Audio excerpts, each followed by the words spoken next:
I was watching Avatar: The Last Airbender earlier, the new one that came out, the live action on Netflix, and I'm not going to give any spoilers, okay, but if you have never seen the cartoon and you have not seen the live action and you want to do that and you don't want any information, skip now, okay? I'm not going to tell specifics, but just so you don't get spoilers, okay? So, and this is going to be for my healers, my energy healers, okay, Lightworkers, empaths. I was watching it, and there is a lot of magic that is in the form of what they call bending, or working with the elements and channeling that energy. So there's water benders, fire benders, earth benders, fire, water, earth, air. Oh my gosh.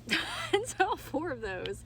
And people have very powerful gifts, okay? And one of the type of benders was trying to overpower the other ones and was just doing very malicious, nasty things to hurt other people.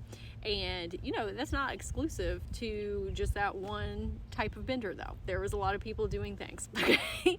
And I was thinking, like, oh, this is why everybody does not have super magical powers right now, and everybody does, but sometimes they are deep within you, and you have to go deep within self to pull those out of you, okay, and so that you can express them during this incarnation. But we have been, as a society and a collective, being cut off, you know, from our magic, and some of that is because of societal things or religious things, or sometimes even our own things, right? But a lot of it is rooted in hate and just negativity, okay? But as I was watching this, I was like, oh, this is why everybody, it feels like this process is so incredibly slow, because in order to awaken these gifts within yourself, you got to heal. You have to heal all of the things that cut us off from this in the first place, okay? And that includes things like PTSD and trauma and programming, all of these filter lenses and distortions, because with great power comes great responsibility, like Ben from Spider-Man, his uncle says, okay? Because that is really true.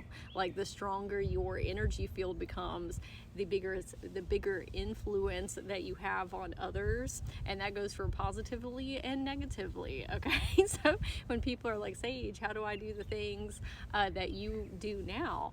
I went on a radically deep healing journey, like through multi facets of self, not just in this incarnation, but multitudes of different incarnations. And it was really intense. Okay, and it still is to this day. There are a lot of shadows that I continue to look at, and programming, and how I interact with myself and how I interact with others. It's a game of self-awareness and raising your consciousness and learning how to love yourself and others on deeper levels. But that really is the answer, okay? Because not everybody needs to be out here walking around with these abilities just willy-nilly doing whatever, right? Because it needs to be rooted in unity, consciousness, and love, and the betterment of humanity and society, so that way we don't end up in a whole nother Dark Ages moment, okay? And I have a feeling that, you know, us as humanity hasn't necessarily done, trying to figure out how I wanted to phrase that. It's an experience that we're having right now, okay? Everybody had ancient magic and was able to do these incredibly miraculous things, and it wasn't really because everybody was able to do them, but a lot of that knowledge and wisdom was lost, or misused and abused, and so maybe it was stripped away from a lot of us, so that we could learn that lesson, and then the healers that are on the forefront, that are digging into themselves, okay, and taking off all of the distortion lenses and the filters. They are here to be the mentors and the coaches and the sages, because they know that spiritual gifts and abilities come from transmutation and alchemization, okay, within self. And then you're able to be a clear channel in order to access these higher realms, or work with people's multidimensional selves, help their inner children and their teens, help them connect to their Akashic records and these different incarnations of self, So I would just ask, when you are contemplating, you know, opening up to your gifts and abilities, like, why do I want to do that? Okay, not just for other people. Okay, we love that. Like, help humanity in the collective. Why do you want to do it for you?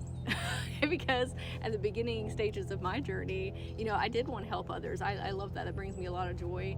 But at the same time, I was like, I just want to be happy. I want to be free. I want to be liberated. I want to be healed. I want to be clear of mind. I want to be accountable and determined and motivated and goal oriented. I want to love myself on incredibly deep levels. I want to be a positive person. I want to leave an impact while I'm here. Like, that's all me stuff. Okay, which there's nothing wrong with that. Like, we need to, self-serving isn't the right terminology, but more so like, you need to fill up your cup before you're trying to fill up other people's cups. And tapping into your spiritual gifts and your abilities is a beautiful way for you to tune to self.